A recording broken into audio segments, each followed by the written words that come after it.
അജണ്ടയുടെ ഭാഗമാണ് ഈ ഒരു വിവാദം?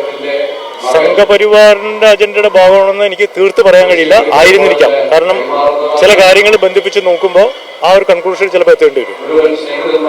കൃഷ്ണരാജ് വക്കീലാണ്. അതെ,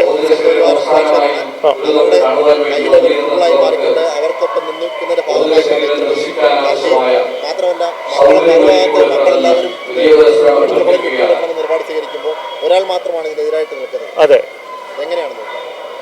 അല്ല, അതിൽ നേരത്തെ തന്നെ അപ്പച്ചൻ്റെ ആത്മഹത്യ പബ്ലിഷ് ചെയ്തെന്ന് പറഞ്ഞിട്ട് ഇതേ മകളെ കൊണ്ടൊരു കേസ് ഫയൽ ചെയ്തിരുന്നു. അതിലും അഡ്വക്കേറ്റായിട്ട് വന്നത് കൃഷ്ണരാജാണ്. കൃഷ്ണരാജ് എന്നുള്ള ലോയറോട് പേഴ്സണലായിട്ട് യാതൊരു എതിർപ്പോ ഒന്നുമില്ല. നല്ല ലോയറാണ്.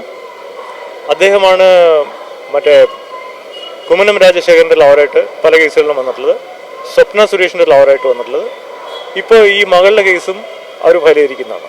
നേരത്തെ ഫയൽ ചെയ്ത ആത്മഹത്യ പബ്ലിഷ് ചെയ്യുന്നുള്ള കേസ് പിന്നീട് തള്ളിപ്പോയിട്ടുണ്ട്. ഇതിലെല്ലാം പറഞ്ഞിരിക്കുന്ന കാര്യങ്ങളും ചില കാര്യങ്ങളൊക്കെ എടുത്ത് ബന്ധിപ്പിച്ച് പരിശോധിച്ചു കഴിഞ്ഞാൽ ഇത് തീർച്ചയായിട്ടും പുറമേ ഉള്ളവരുടെ കൈയുണ്ടെന്നുള്ളത് തീർച്ചയാണ്. അതിൽ ഫേസ്ബുക്ക് പോസ്റ്റിങ്സ് മറ്റു കാര്യങ്ങളെല്ലാം നോക്കുമ്പോൾ ഇത് ഇവളുടെ ലാംഗ്വേജ് അല്ല. അത് ഞാൻ കൂടുതൽ പറയുന്നില്ല. കൂടുതൽ താല്പര്യമുള്ളവർ അത് എടുത്ത് മെറ്റിക്കുലസ് ആയിട്ട് നോക്കിക്കഴിഞ്ഞാൽ മനസ്സിലാവും.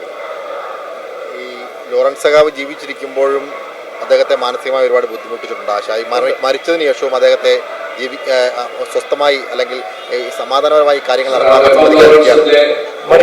മരിച്ചതിന് ശേഷം സ്വസ്ഥമായി. പിന്നെ അത് ആ സ്വസ്ഥത മരിച്ചതിന് ശേഷം നശിപ്പിക്കാൻ പറ്റില്ല. ജീവിച്ചിരുന്ന സമയത്ത് വല്ലാണ്ട് ബുദ്ധിമുട്ടുണ്ടാക്കിയിട്ടുണ്ട്. കുടുംബത്തെ ഒന്നാകെ മരിച്ചതിന് ശേഷം ബുദ്ധിമുട്ടിക്കുകയാണ്.